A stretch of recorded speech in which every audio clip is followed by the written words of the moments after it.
इतना मन मार के काहे बैठल हो? अरे का बताई हो, हम बहुत दिक्कत में बानी। का बात बहू? सुना बतावा तनी। बतावा। तोहर भैया त चल गइले बहरान हो, बोला केकरा से लूटा बुलहरान हो।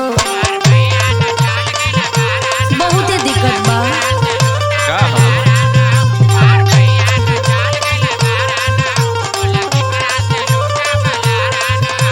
सुना तारा?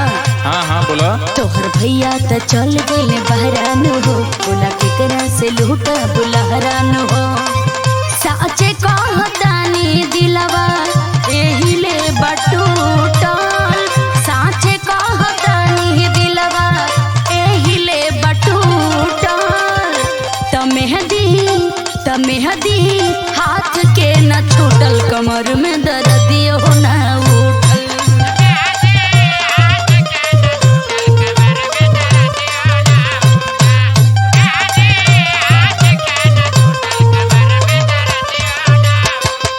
बस इतने खातिर तू ऐसा चेहरा उदास करके बैठल हो? का करी हो देवर जी? अरे ऐसा बात रहे हमसे बतावे के चाहत रहे। माने तू का करबा? सुना। बोला। अतने लागी मुहमा फूलैल है बाड़ू, चेहरा चांद जैसे मुरझैल है बाड़ू। ओहो, माने का कहल चाहता रहा? अरे सुनबो तब नु।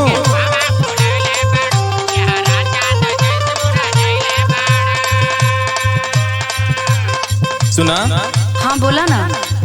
अतने लागी मुहमा फूलैल है बाड़ू, चेहरा चांद जैसे मुरझैल है बाड़ू।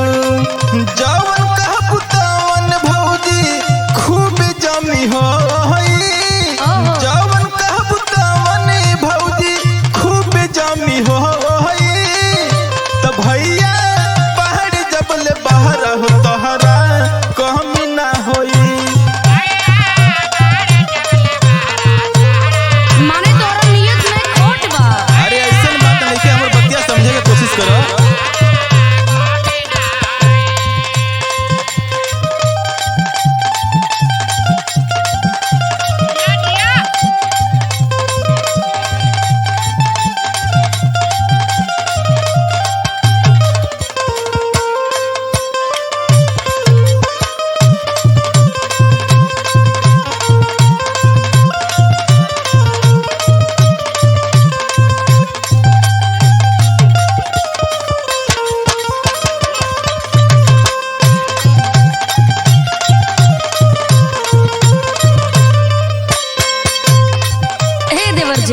कहा भौजी? अरे हमार तू कवन कवन समस्या के समाधान करबा हो?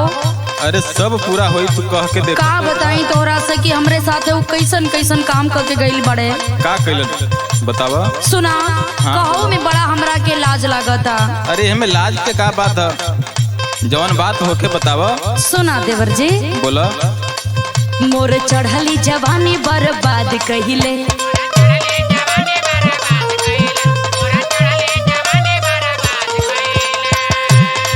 नहीं मनवा के पूरा उसाद कहिले। ऐसन बात बा? हाँ हो। अरे तो कुल बात हमसे बतावे के चाहत रहे ना। अच्छा सुना। बोल। छोड़ जाए तो भैया के हम बानी हो।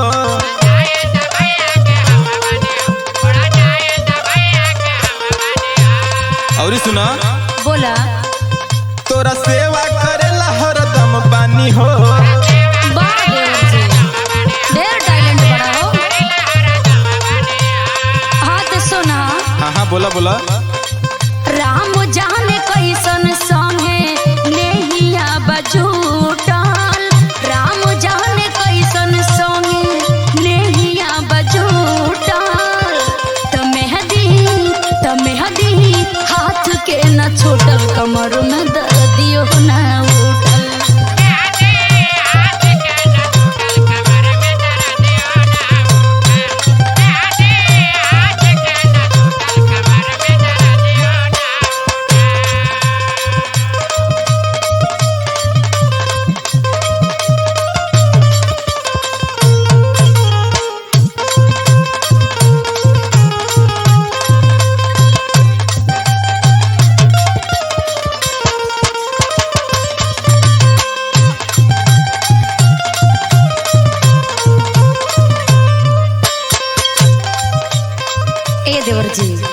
भौजी बोला।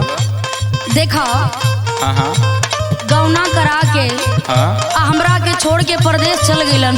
हाँ हाँ। कितना दुख तोहरा से हम बताई, तू कौने कौने समस्या के समाधान करबा। अरे सब पूरा हुई, एक बार बोल के देखो। सुना हमार बात। हाँ हाँ बोला। देखा तोहरे में तोहरे भैया में कितना अंतर बा। हाँ हो सुना हम बतावतानी। हाँ सुनावा। दुख बुझे ले नाही जनेंद्र जी,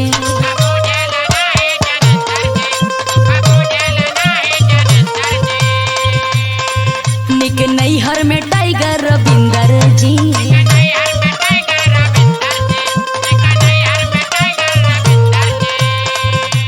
ऐसन बात बा। हाँ हो।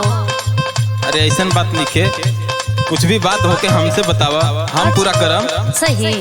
हाँ हो सुना। बोला। कम हमरे से भौजी चलावनु हो।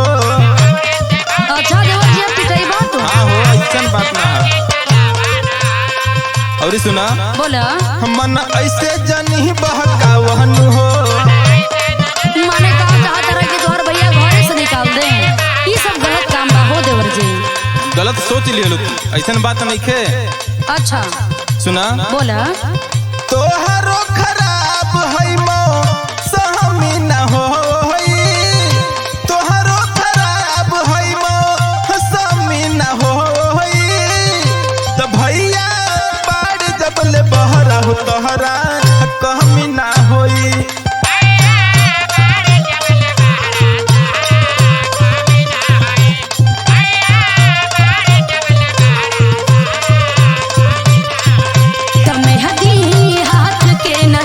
कमर में दर्दिया ना उठल। भैया बाड़ी जब ले बहरा हो तोहरा कहमी ना होई। तमेहदी हाथ के न छूटल, कमर में दर्दियो ना उठल। भैया बाड़ी जब ले बहरा हो तोहरा कहमी ना होई। दर्द बुझे खातिर बहुत बहुत धन्यवाद हो।